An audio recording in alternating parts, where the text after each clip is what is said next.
Hello, lovely creature. You are joined by three BAMs, three beautiful alien monsters. My name is Edeliz Zuleta.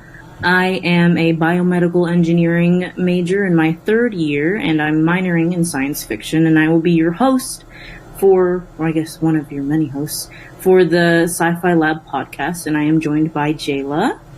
Hello, I'm Jayla. I am a third year computer science major, minoring in Spanish. I considered also minoring in sci-fi, but I don't think I'll be able to get it in time. But luckily, I'm taking a sci-fi Spanish class, so that's really exciting. Edeliz is actually in that class with me, so I don't have much previous experience with sci-fi, but I'm highly interested in it. And I'm also joined by Erion. Hello, I'm Erion. I'm a biology major, pre-med, at a different school than the other two, but I'm really interested in sci-fi, specifically technology and sci-fi, such as you see in The Martian or the Fear the Sky saga, if you've ever read that before. But yeah, I love sci-fi, so I'm excited for the pods. You know, actually, I'm more of a fantasy boy, and then tech really dragged me into the sci-fi. I've taken two classes, or I'm in the middle of taking two. I have taken the main science fiction course here. I think it's LMC 3212 with Lisa Yazek, who is like the head of everything sci-fi. And right now I'm doing the sci-fi portion of the Women's Science and Technology class, which is also taught by Lisa Yazek. And I'm in that sci-fi in Latin America, which is completely in Spanish. So I know more formal terms of science fiction, but of course all my prior experience has been Star Wars. Let's see. Ooh, you see that I'm struggling. Oh, the Illuminae files, that's why I book YA sci-fi. I think I actually forced you to read those books, didn't I? You introduced me to them. I love them. Aren't they so good? I'll get Jayla to read them too. I'm gonna get you, Jayla. I'm highly interested. I think Warcross is also considered sci-fi because I was looking into that the other day. So that's exciting. Warcross is it's like super cyberpunk. Erion, do you know about Warcross? I guess we should also introduce. I don't know about Warcross. So I read it, I think 2 years ago. It's by Mary Lou. She always does sci-fi dystopians. And it's about a world in which everybody lives in a augmented reality, basically. Like, you wear these glasses, and it kind of gives you, computer overlays over everything, so everyone has, an avatar, and if they want, they're private, so you cannot see who they are. And there's this girl, I think her name is Amika Chen, I'm pretty sure, and she loves, everything tech. Her father died, so she's just kind of homeless and kind of doing her own thing. And there's this big sport esports event where people play in this world. I don't really remember the name, but basically you play in this VR world, and it's kind of crazy intense capture the flag, basically. And she hacks into the game, and she thinks she's just going to steal this rare item and then sell it on the black market, but her avatar becomes visible to billions of people who are watching. Ooh. And the CEO of the company's like, oh, that's very interesting, and the plot goes from there. Oh, yikes. Yeah, it's a fun ride. It's a duology, so that's... Wait, so both of you have read that? I have not finished it, unfortunately. I need to. Okay. But, Dallas actually introduced it to me a couple years ago because she thought I'd be interested in it. And little did I know it was actually sci-fi because, like I said, I don't really have much previous experience with sci-fi.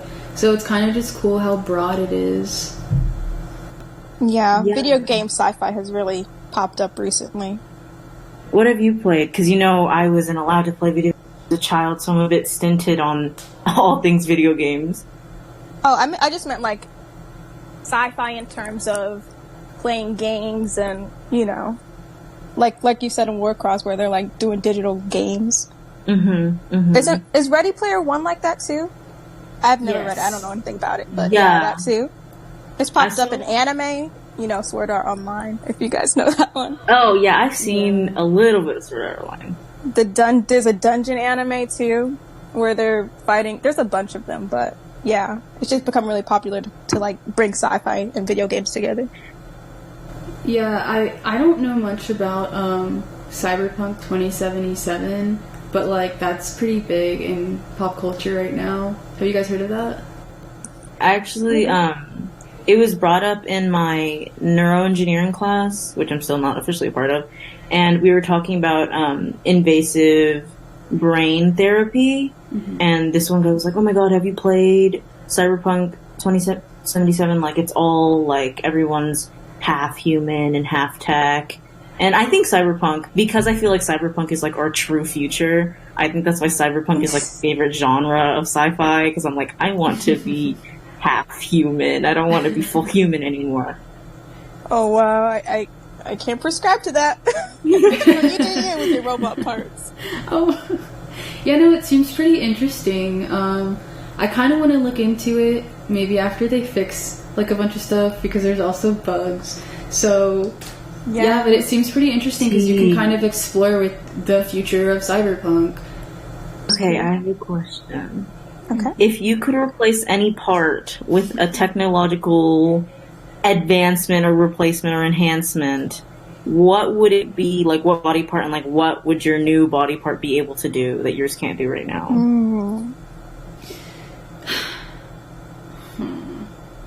I would probably replace my hands.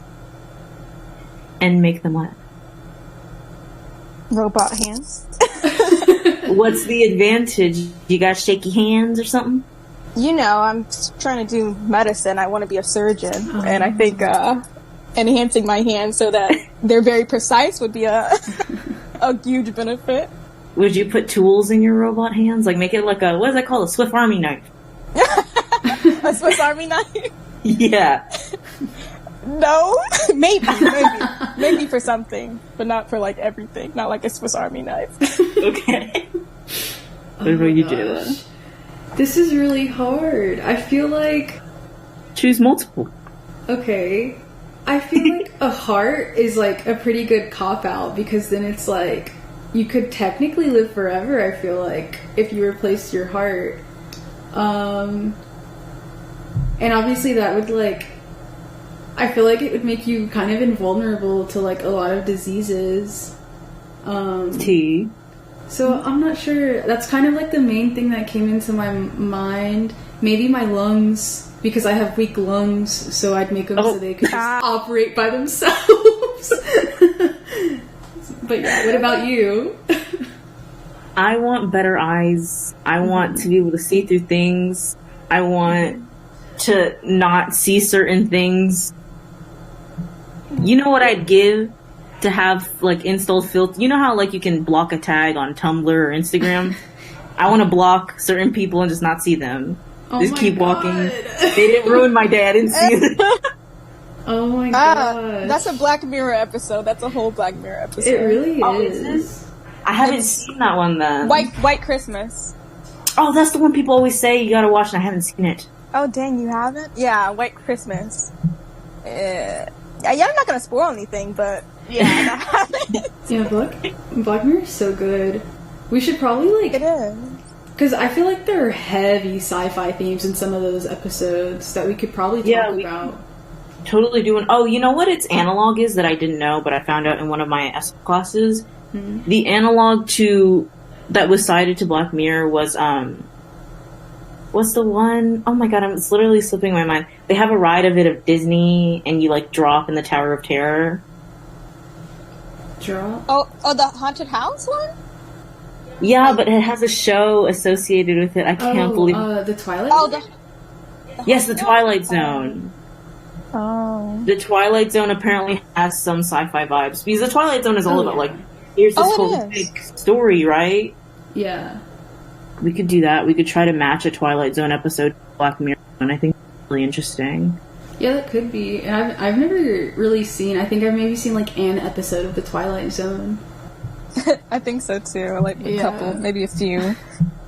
What, like, decade is The Twilight Zone from? Black and white. The black and white decade. It's before they invented color, and the whole world was black and white. Oh my gosh. Yeah. What a drab world.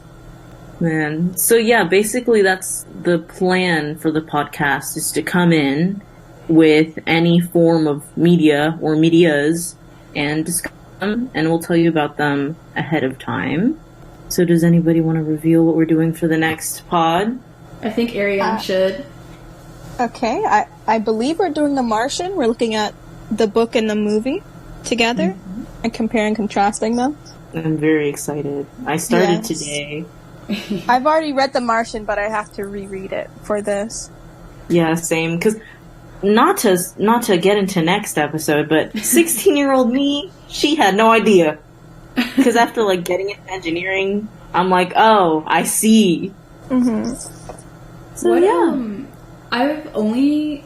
I've never read The Martian, but I saw the movie like 4 years ago or whenever. What would you say, like, how would you classify that in terms of sci-fi? Because it's obviously not like cyberpunk, you know? Like, so what kind of genre, I guess, would it fall under? Well, let's see. It's not.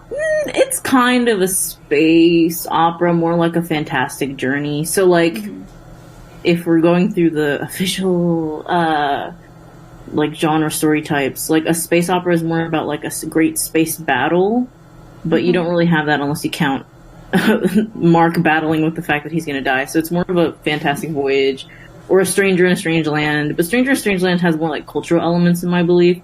So basically, he's going on this journey, which is kind of, well, not to get into the book, I won't start getting into the book, but yeah, he's gone on this journey, now he's stranded on Mars, and his whole thing is trying to either get back to Earth on time, or, like, finding a way to continue surviving on Mars. Right, it's a really interesting book. It's like so close but so far. Yeah. Yeah, that'll be interesting to look at. And especially, like, comparing it, the book and the movie.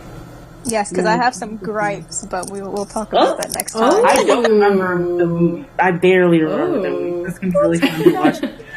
We'll talk about it next time. I hope you guys have a lovely day, and I hope you guys read along and watch along with us. This is Edeliz signing off. This is Jayla signing off. This is Erion signing off. Bye.